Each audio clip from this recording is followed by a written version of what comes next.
पारिमंडल्य भिन्नानाम कारणत्वम उदाहरणम। पारिमंडल यानी अणु, परिमाण यानी परमाणु का परिमाण और द्विणु का परिमाण, ये किसी का भी कारण नहीं होता है। इसके अतिरिक्त जो भी है वो सब किसी न किसी का कारण होता है, यानी कि उनका कारणत्व तो साधर में हो जाता है।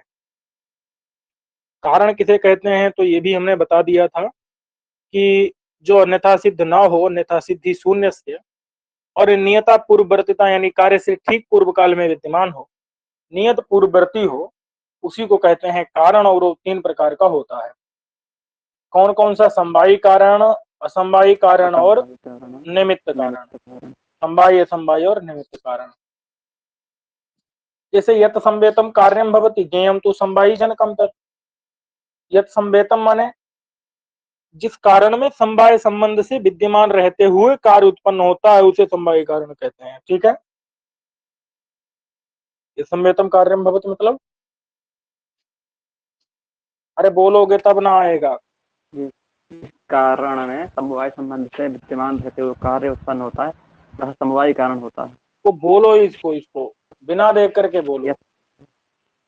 जिस कारण में समवाय संबंध से विद्यमान रहते हुए कार्य उत्पन्न होता है वह समवायी कारण कहलाता है। जिस कारण में समवाय संबंध से विद्यमान रहते हुए कार्य उत्पन्न होता है उसे समवायी कारण कहते हैं। जी, समझ गए कि नहीं? जी, याद रखिए। और तत्र, तत्र का मतलब क्या है? समवायी कारण।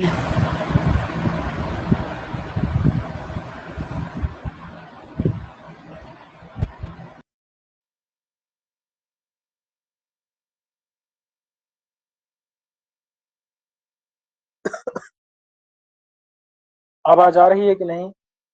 जी, अब आ रही है। चलिए, तत्र, तत्र का मतलब होता है समवायी कारण में। तत्र माने क्या होता है बोलो? समवायी कारण। समवायी कारण। और आसन्नम का मतलब क्या होता है? विद्यमान रहते हुए। बोलिए भाई। विद्यमान आसन्नम मतलब, और जनकम का मतलब होता है दूसरा कारण, दूसरा कारण। जनकम मतलब नहीं, गड़बड़ आ गया थोड़ा सा। ये नहीं, इधर जो कारण होता है। जनकम माने जो कारण होता है उसको द्वितीयम, द्वितीयम का मतलब है दूसरा कारण, अर्थात समवायी कारण कहते हैं। एक एक पद का अर्थ बताइए, एक एक पद का अर्थ बोलिए।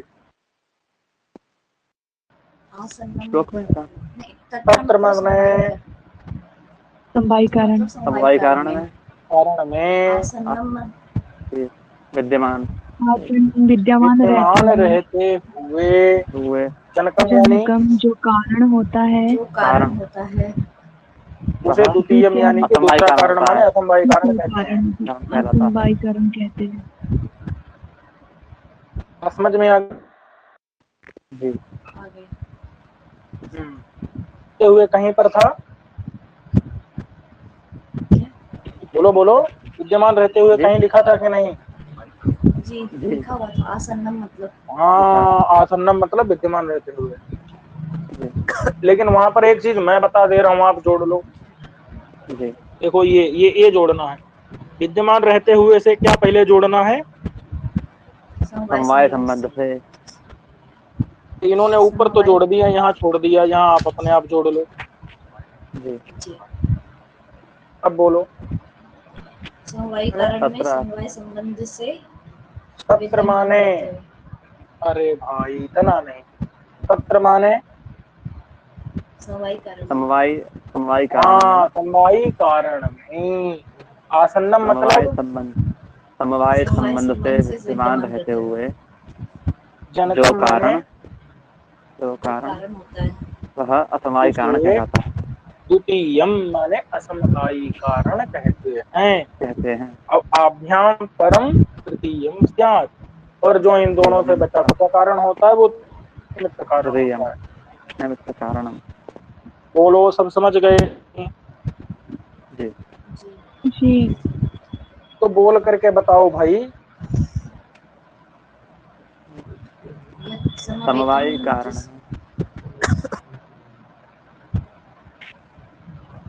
अरे यत् समवेतम कार्यम भवति ज्ञेयम तु समवायी जनकम तत्, माने यत् समवेतम मतलब जिस कारण में समवाय संबंध से विद्यमान रहते हुए कार्य उत्पन्न होता है। कितना है यत् समवेतम का मतलब कितना बड़ा है, कितना बड़ा, जिस कारण में समवाय संबंध से विद्यमान रहते हुए, ये कितना मतलब है यत् समवेतम का।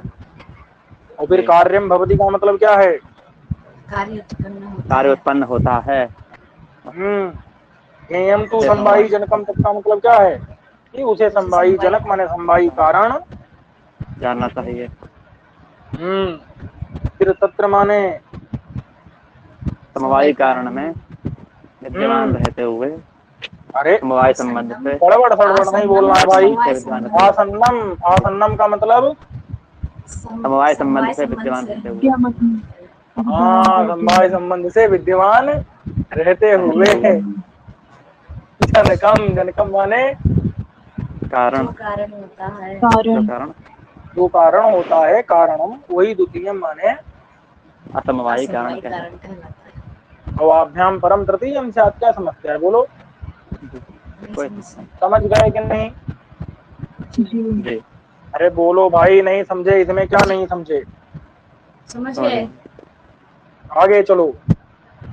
जी चलिए।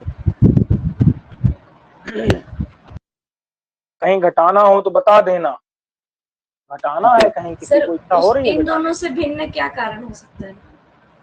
जो भी कुछ भी हो। अच्छा अच्छा, कार्य पता है, कार्य किसे कहते हैं?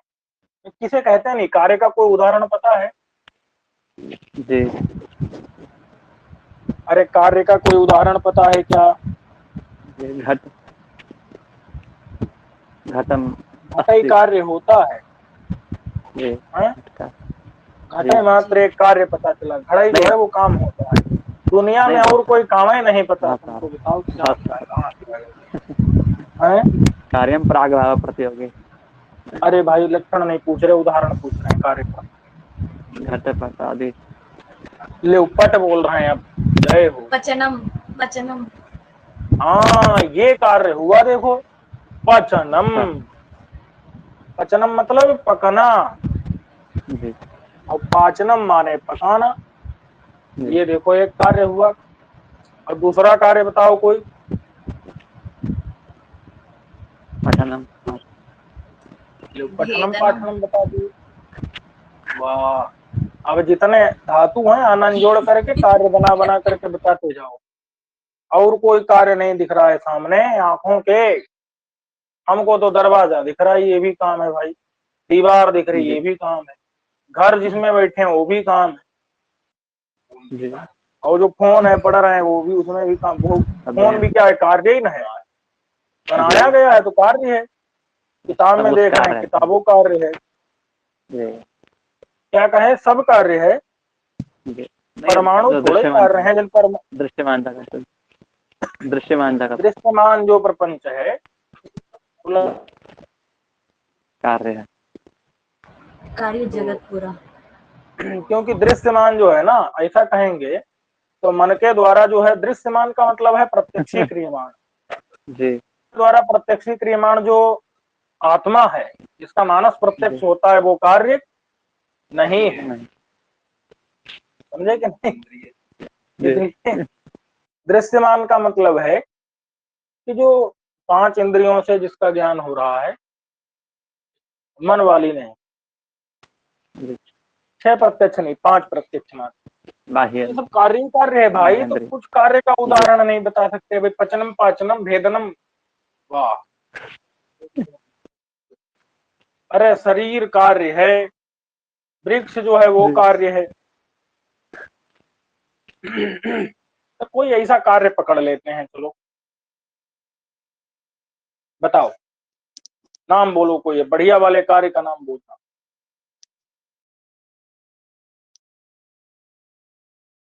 बोलो, इतने उदाहरण दे दिए, नाम बोलो इनमें किसी कार्य का, फिर उसके कारण देख लेते हैं। तीनों कारण, समवायी असमवायी और निमित्त। पुस्तक ले ली, चलो पुस्तक ले ली भाई जी, चलो बाद में रोटी ले लेंगे, पहले पुस्तक ले लेते हैं जी। अब देखो क्या है, ये एक समूह है और पुस्तक के क्या है, अवयव हैं। उन अवयवों से पुस्तक बनी है कि नहीं? जी, पृष्ठों के अवयव। हाँ, वही जो भी है। तो उन अवयवों से पुस्तक बनी है कि नहीं बनी, ये कौन कौन मानता है? जी। अवयवों से पुस्तक। और हम आपको एक बात बताए थे कि अवयवी द्रव्य, अवयव द्रव्य में समवाय संबंध से रहता है कि नहीं रहता है? जी। तो अवयवी रहता द्रव्य है। यहाँ कौन हुआ? पुस्तक। जी। और वो कहाँ रहेगी समवाय संबंध से? उत्पन्न कहाँ होगी? अवयवों में। अवयवों अपने में। अवयव पुस्तक, अवयव जो पुस्तक के अवयव हैं उनमें।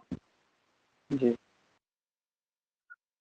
भाई जो पुस्तक के अवयव हैं उनमें पुस्तक उत्पन्न होगी संबंध से, जी। जी। उत्पन्न होगी। तो ये तुम जिस कारण में, किस कारण में, अवयवों में अवयव। समवाय जी। संबंध से विद्यमान रहते हुए जो जी। कार्य यानी पुस्तक रूपी कार्य उत्पन्न हो रहा है, इसलिए जी। समवायी कारण कहेंगे किसको? अवयव को। अवयव। नहीं समझे?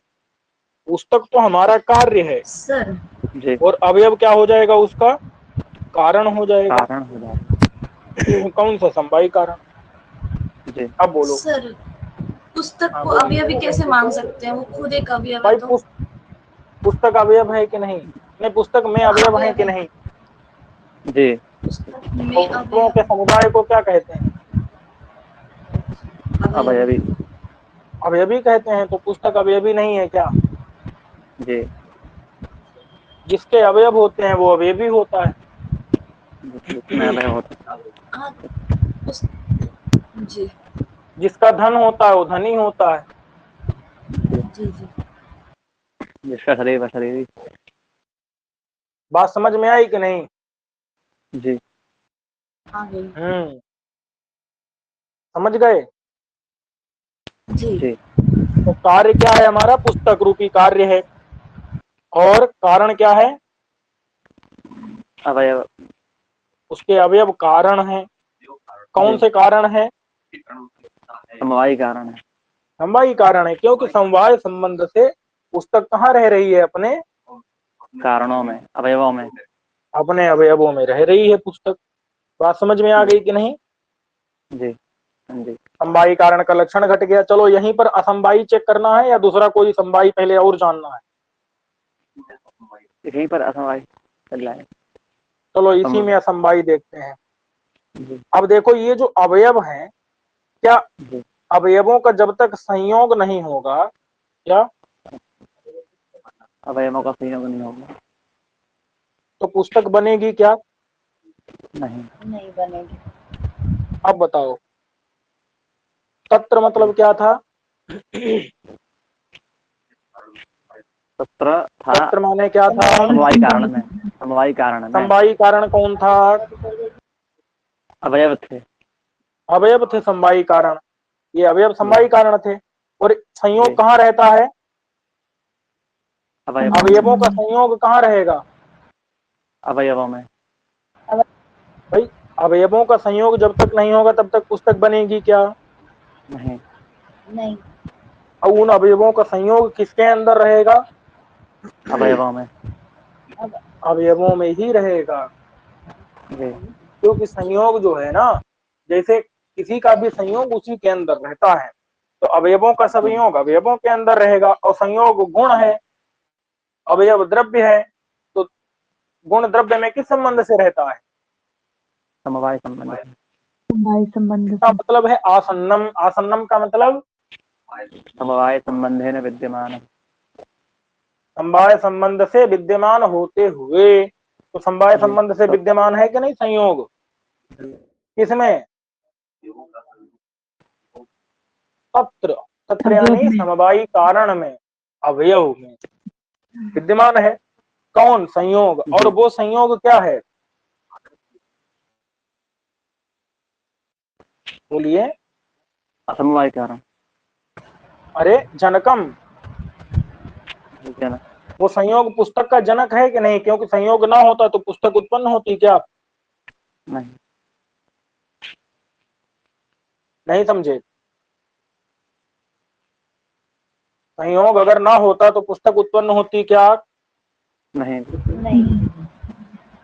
इसका मतलब क्या है? संयोग पुस्तक का जनक, जनक है, कारण है। पुस्तक का जनक संयोग। जी। इसलिए आप यहाँ घटा सकते हैं इसको कि समवायी कारण में, मतलब इस पुस्तक के अवयव में विद्यमान रहते हुए किस संबंध से? समवाय संबंध से ये संयोग क्या है? इसमें विद्यमान है। और क्या है? ये कारण भी है संयोग, इसलिए इसको दूसरा कारण माने असमवायी कारण कहेंगे। जी। और इन दोनों से भिन्न कारण कौन है? जो किताब बनाने वाला है, अवयवों को भी जो बनाया है, जिसने पन्ने बनाए हैं, जिसने उन पन्नों का क्या किया है? बाद में संयोग किया है, संयोग करके पुस्तक बना दी जिसने, तो वही क्या है? जो दूसरा आदमी बचा हुआ है वो निमित्त कारण है। निमित्त कारण है। समझ गए कि नहीं? मशीन है, आदमी है, वो सब क्या है? निमित्त कारण है। अब चलिए कोई दूसरा हमको बताइए उदाहरण। रोटी ले लीजिए आप।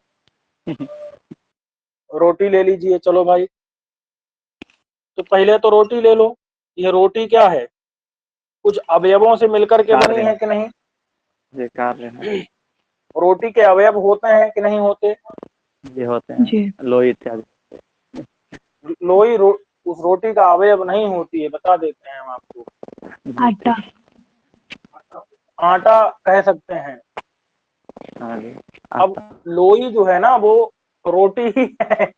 वो जो है आटा अवयव के रूप में कहोगे ज्यादा अच्छा है, लोई न कहो। समझे कि नहीं? क्योंकि कई लोई मिला करके एक बनाते हैं क्या? नहीं। लेकिन आटा कई कई मतलब बहुत सारा आटा मिला करके एक रोटी बनती है। नहीं समझे? अब लोई और रोटी में ना अंतर विशेष नहीं है, क्योंकि वो केवल आकार में अंतर होगा। समझे कि नहीं? जी। जी। बस अगर गोल गोल है तो लोई, और थोड़ा उसको फैला दिया तो रोटी बन गई।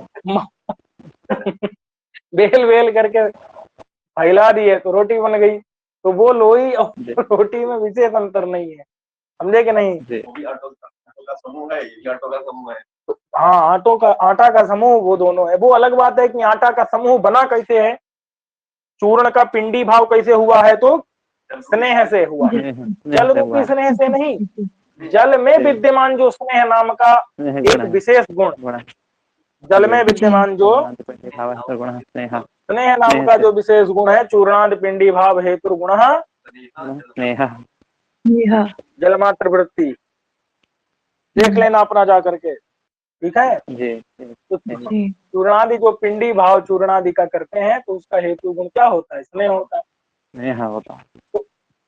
तो अब ये बात समझ में आ रही है कुछ कि नहीं? तो मूल बात यहाँ थी, ये रोटी बनी किससे? तो आटे से। अवयव उसका हो जाएगा आटा। तो भैया रोटी कहाँ रहेगी? अवयव में। किस संबंध से रहेगी? समवाय संबंध। क्यों? क्योंकि जो अवयवी होता है, रोटी क्या है? अवयवी है। और आटा क्या है उसका? अवयव। बात समझ में आ गई कि नहीं? हाँ जी।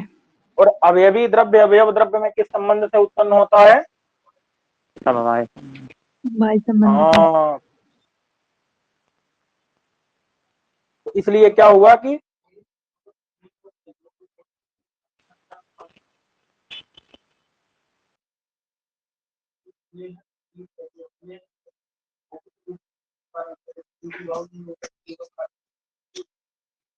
स्नेह आटे में कहाँ रहता है? इसलिए स्नेह निमित्त कारण है।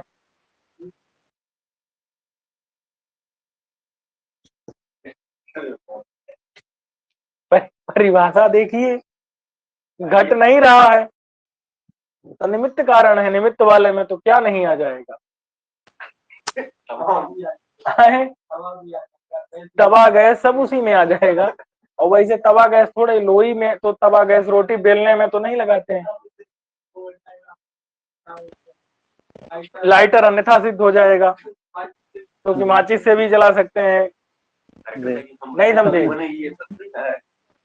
लेकिन हाँ, चिमटा अन्यथा सिद्ध हो जाएगा, लेकिन तवा जो है बनाने वाला हाँ, थाली में बना सकते हैं, लेकिन अग्नि अन्यथा सिद्ध नहीं होगी है। लेकिन वो कौन सी रोटी के प्रति? जो शुष्क रोटी है, बन रही है, बन रही है। नहीं समझे? आर्द्र रोटी के प्रति अगर देखेंगे तो फिर जो है अग्नि का तो वहां तक प्रयोग ही नहीं होता है। बात समझ में आ रही है कि नहीं? जी। चलिए भाई, तो बात समझने की कोशिश करिएगा कि अवयवी द्रव्य जो है वो अवयव द्रव्य में रहता है किस संबंध से? समवाय संबंध से। बात हम पिछली कक्षा में बता चुके हैं, आपको याद कर लेनी चाहिए थी। तो यत समवेतम मतलब जिस कारण में समवाय संबंध से विद्यमान रहते हुए कार्य उत्पन्न होता है उसे समवायी कारण कहते हैं। जी। तो समवाय संबंध से आटे में विद्यमान रहते हुए रोटी उत्पन्न हो रही है, इसलिए आटा क्या हो जाएगा? समवायी कारण हो जाएगा। समवायी कारण हो जाएगा। बात समझ में आई कि नहीं? हाँ जी। तो आपको एक बात बता देते हैं कि कभी भी याद रखना, किसी भी अवयवी द्रव्य का समवायी कारण उसका अवयव द्रव्य होता है। जी। क्या समझे? किसी भी अवयवी द्रव्य का समवायी कारण अवयव द्रव्य होता है। हमेशा के लिए याद कर लो, किसी भी सिद्धांत अवयवी द्रव्य का समवायी कारण हमेशा उसका अवयव द्रव्य होगा, क्योंकि जी। हमेशा उस कारण में अवयव जो द्रव्य होगा उसी कारण में समवाय अवयव कह लो, उस अवयव में ही समवाय संबंध से अवयवी रूपी कार्य उत्पन्न होगा। जी। समझे कि नहीं? जी। चलिए, इतना समझ गए आप। अब आते हैं असमवायी कारण में। तो असमवायी कारण के लिए क्या करते हैं? हम पहले तत्र देखते हैं। तत्र का मतलब क्या देखते हैं? समवायी कारण में समवायी कारण कौन हो गया हमारा? ये आटा। आटा हो गया। और इस आटे में जो वर्तमान समवाय संबंध से आसन्नम मतलब विद्यमान रहते हुए जो जनक हो क्या, वो है इसका संयोग। आटे का मतलब चूर्ण का जो संयोग। समझे कि नहीं समझे? जी रे। वो संयोग कहाँ रहेगा? आटे आटे में ही रहेगा भाई, कहीं और थोड़े रहेगा जा करके। आटे का संयोग है तो आटे में रहेगा। तो समवाय संबंध से विद्यमान रहते हुए वो आटे में वो जनक भी होता है रोटी के प्रति, इसीलिए उसको क्या कहते हैं हम? असमवायी कारण कहते हैं। असमवायी कारण कहते हैं। और वो चूंकि स्नेह जल रूप जल के अंदर रहने वाला जो स्नेह गुण है उसके कारण ये होता है, इसी वजह से वहां पर स्नेह को निमित्त कारण मान लेंगे। और जो भी जैसे कोई आटा गूंथ रहा है उसमें कोई पानी डाल रहा है तो वो भी क्या है? निमित्त कारण है। समझे कि नहीं? बचा हुआ कारण निमित्त कारण होता है। जी। समझ गए कि नहीं? जी। तो किसी भी अवयवी द्रव्य का, किसी भी अवयवी द्रव्य का अवयव द्रव्य ही समवायी कारण होता है। अवयव द्रव्य समवायी कारण, और उसके अवयवों का जो संयोग रहता है वो क्या हो जाता है? असमवायी कारण हो जाता है। समझ गए कि नहीं? जी। तो ये सामान्य बातें हैं। जी। और एक बात, समवायी कारण हमेशा कौन बन रहा है? देखो जैसे यहाँ अवयव द्रव्य बन रहा है, जी। ऐसे ही कहीं पर केवल द्रव्य बनेगा। जैसे रूप रस गंध स्पर्श कहाँ रहते हैं? उत्पन्न होते हैं समवाय संबंध से, द्रव्यों में उत्पन्न होते हैं, इसलिए द्रव्य क्या होते हैं? उनके समवायी कारण होते हैं। ऐसे क्रिया कहाँ उत्पन्न होती है समवाय संबंध से? कारक। क्रिया कारक में माने द्रव्य में उत्पन्न होती है भाई। क्रिया कहाँ रहती है? द्रव्य गुण कर्म सामान्य विशेष सब कहाँ रहते हैं ये? द्रव्य में। इसलिए हाँ, समवाय संबंध है। इसलिए द्रव्य उसका समवायी कारण होता है। और जी। सामान्य कहाँ उत्पन्न होता है समवाय संबंध से? द्रव्य में, द्रव्य गुण कर्म। इसलिए द्रव्य गुण कर्म ये समवाय कारण। समवायी कारण होता है किसका? सामान्य का। और विशेष कहाँ उत्पन्न होता है? नित्य द्रव्यों में। इसलिए विशेष जो है उसका समवायी कारण कौन होता है? नित्य द्रव्य। अच्छा, अब एक बात है, अब आपको एक बात बताते हैं। सामान्य का थोड़ा लक्षण बताओ भाई। नित्यम एकम अनेकानुगतम सामान्यम। ज्यादा नहीं चाहिए हमको, बस इतना इतना ही केवल चाहिए। अब बताओ, नित्यम का मतलब जो उत्पन्न हो। जी। नित्यम माने जो उत्पन्न हो। जी। नित्यम का मतलब जो उत्पन्न हो वो होता है क्या? नहीं। तो ये कह रहे थे भाई कि सामान्य का समवायी कारण जो है द्रव्य गुण और कर्म हो जाएगा।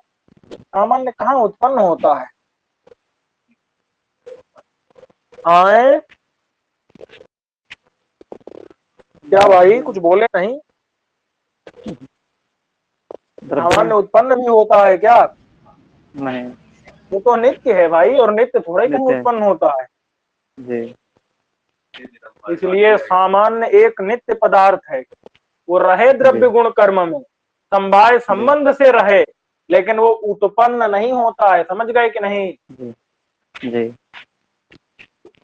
तो भैया इसलिए वहां समवायी कारण मत बना देना। हम बताते गए, तुम सुनते गए, बोलते गए, घुराते गए। क्या बात है। ऐसे ही हम कहे विशेष, तो विशेष भी भैया नित्य ही पदार्थ है क्या?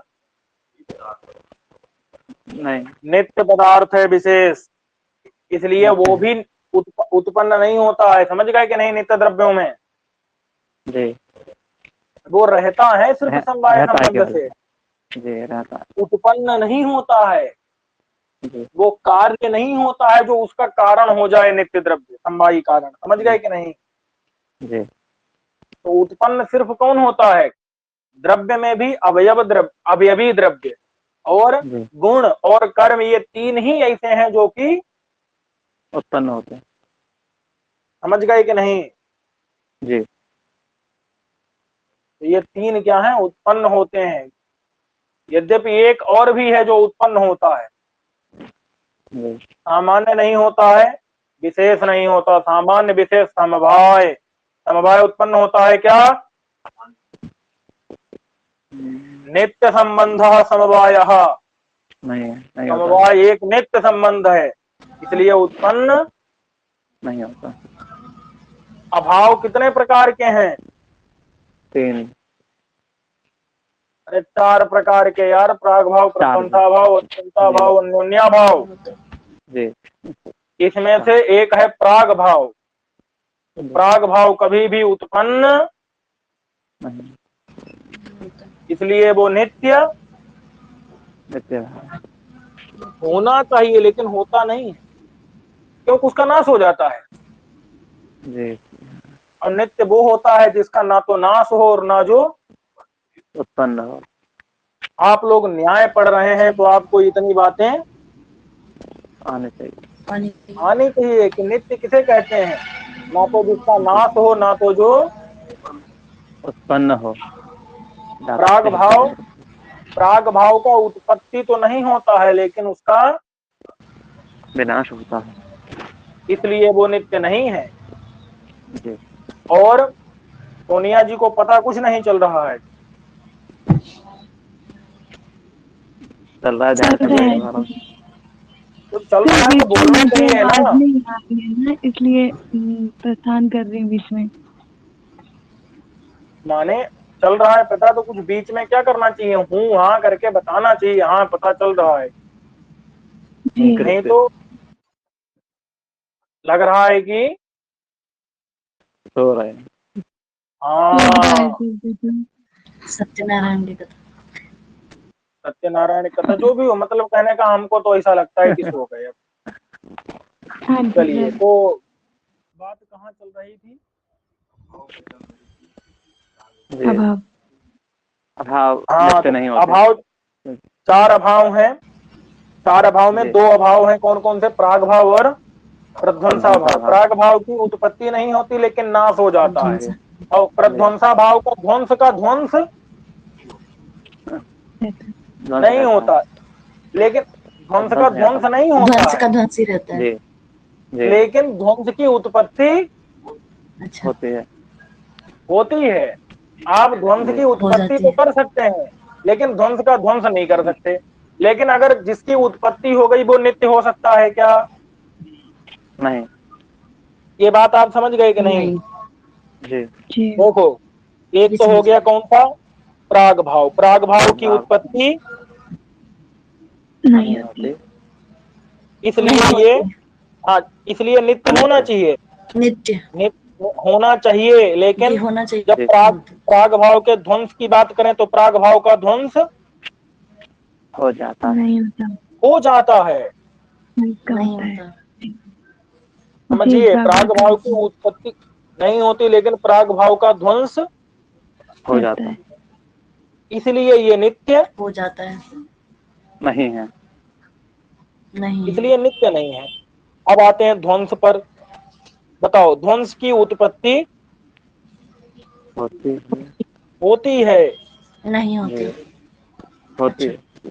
अरे होती जी है, घड़े में मारो डंडा, घड़े का ध्वंस हो जाएगा, तो ध्वंस की उत्पत्ति हुई कि नहीं हुई? हो गई जी। होती है। टूट गया। जी हो हाँ गई। हो गई। लेकिन लेकिन ध्वंस का, पुनः जन्म नहीं होता, नाश नहीं होता। हाँ, नाश नहीं ध्वंस होता का है। ध्वंस नहीं होता है। और जी ध्यान दीजिएगा, इसलिए ये नित्य, नहीं नहीं। है। क्योंकि नहीं होता है। नित्य की शर्तें पता है क्या है? जैसे देखो, जी। जैसे एक हमारा अत्यंता भाव है, क्या है? अत्यंता भाव। नित्य अत्यंत तो अभाव। अत्यंता भाव जो है, उसकी उत्पत्ति भी नहीं होती। नहीं होती। नहीं होती, अच्छा। और उसका ध्वंस भी। नहीं होता। नहीं होता। नहीं तो जब होता। दोनों दोनों कट गए, इसका मतलब नित्य है। है। नहीं है। है। हैं? जिसकी ना है। उत्पत्ति हो ना तो जिसका ध्वंस यानी विनाश हो, वो तो नित्य हो जाएगा कि नहीं हो जाएगा? है हाँ जी वो नित्य तो है। नित्य हो जाएगा। होना चाहिए। ऐसे ही अन्योन्या भाव, जी अन्योन्या भाव की उत्पत्ति नहीं होती। नहीं होती, और अन्योन्या भाव का ध्वंस भी, नहीं नहीं होता। होता। इसलिए ये नित्य। है। हो है। जाती है। समझ गए कि नहीं? तो नित्य की शर्त समझ में आ गई कि नहीं? जी। जी आ जी। गई। जो ना उत्पन्न हो और ना तो जो ध्वंस हो। अपना नाश हो। नष्ट हो। नष्ट मतलब ध्वस्त जी हो, ध्वस्त मतलब ध्वंस जी हो। समझे कि नहीं? वो नित्य होता है। जी जी। और ध्वंस की उत्पत्ति होती है, इसलिए वो नित्य नहीं है। और जी प्राग भाव जी। का ध्वंस होता है, इसलिए वो नित्य नहीं है। जी तो ये आपको याद रखना है। जी जी। इसलिए जो भी नित्य होगा ना, जैसे आकाश है, तो आकाश का बताओ उत्पत्ति होता है, नहीं। न्याय की नहीं। वजह नहीं होती थी। आकाश का ध्वंस होता है, नहीं। नहीं। नहीं। इसलिए आकाश क्या है? नित्य नित्य है। है। नित्य। ऐसे आत्मा, नित्य है। आत्मा भी आत्मा नित्य भी है। नित्य है। आत्मा की उत्पत्ति, नहीं नहीं नहीं होती। होती होती। है। ध्वंस, नहीं नहीं नहीं होता। होता। होता। इसलिए नित्य। है। है। है। समझ गए कि नहीं? अभी भी समझाना होगा कुछ? नहीं नहीं जी अब हो गया समझ गया। समझ। चलिए, तो ये कुछ बातें हमने समझी। जी। जी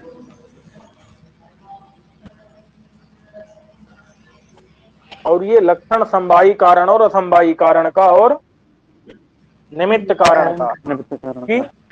जिसमें समवाय संबंध से, जिस कारण में समवाय संबंध से विद्यमान रहते हुए कार्य उत्पन्न हो, उसे समवायी कारण कहते हैं।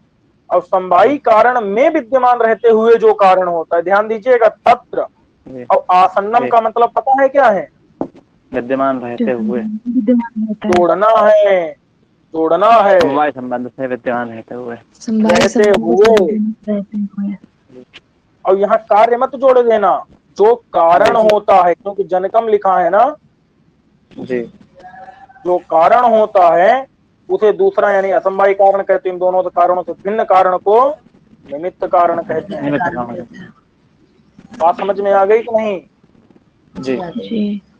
अब तर्क संग्रह वाले लक्षण और उदाहरण कल याद करके आइएगा, तर्क भाषा के लक्षण और उदाहरण याद करके आइएगा, फिर उनको भी घटा लेंगे। जी, चलिए, आज का पाठ हम यहीं तक रखते हैं। नहीं याद करके जी। आएंगे तो जब पढ़ेंगे तब तो घटाएंगे ही उसको। जी। जी। ठीक है भैया। महादेव भाई। शुभ रात्रि।